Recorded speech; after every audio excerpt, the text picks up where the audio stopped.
ಬೆಂಗಳೂರಿನ ಕೂಗಳತೆ ದೂರದಲ್ಲಿರುವ ಕೋಲಾರ ನಗರಕ್ಕೆ ಹೊಂದಿಕೊಂಡಂತೆ ಇರುವ ತೇರಹಳ್ಳಿ ಬೆಟ್ಟ ಪ್ರಕೃತಿ ಸೌಂದರ್ಯದ ತಾಣ.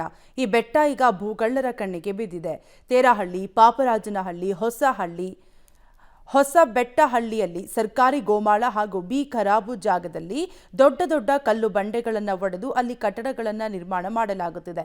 ಸರ್ಕಾರಿ ಭೂಮಿ ಒತ್ತುವರಿ ಮಾಡಿಕೊಂಡು ಹಲವು ಮನೆಗಳನ್ನು ಮಾಡಲಾಗುತ್ತಿದೆ. ಇದಕ್ಕೆ ಗ್ರಾಮ ಪಂಚಾಯಿತಿ ಸಹ ಬೆಂಬಲ ನೀಡ್ತಾ ಇದ್ದು, ಕೆಲವರಿಗೆ ಈ ಖಾತೆ ಕೊಟ್ಟು ಅಕ್ರಮವಾಗಿ ಮನೆಗಳ್ಳತನ ನಿರ್ಮಾಣ ಮಾಡಲಾಗುತ್ತಿದೆ. ಕೋಲಾರ ನಗರದಿಂದ ಕೇವಲ 6 ಕಿಲೋಮೀಟರ್ ದೂರದಲ್ಲಿರುವ ತೇರಹಳ್ಳಿ ಬೆಟ್ಟದಲ್ಲಿ 7 ಹಳ್ಳಿಗಳಿವೆ.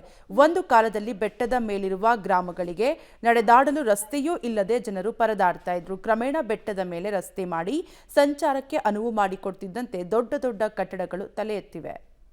ತೇರಹಳ್ಳಿ ಬೆಟ್ಟಕ್ಕೆ ಒಂದು ಅನಾದಿ ಕಾಲದ ಇತಿಹಾಸ ಈಗಲೂ ಇತ್ತು.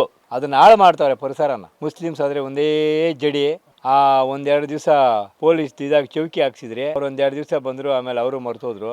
ಬರೋದೇ ಹೋಗೋದೇ ರಾತ್ರಿ ಎಲ್ಲಾನು ಕಳುವುಗಳಾಗ್ಬೋದು, ಏನ್ ಬೇಕಾದ್ರೂ ಆಗ್ಬೋದು. ಇಲ್ಲಿ ರಾತ್ರಿ ಎಲ್ಲ ಯಾರಿದ್ದ ಅವ್ರಿಗೆ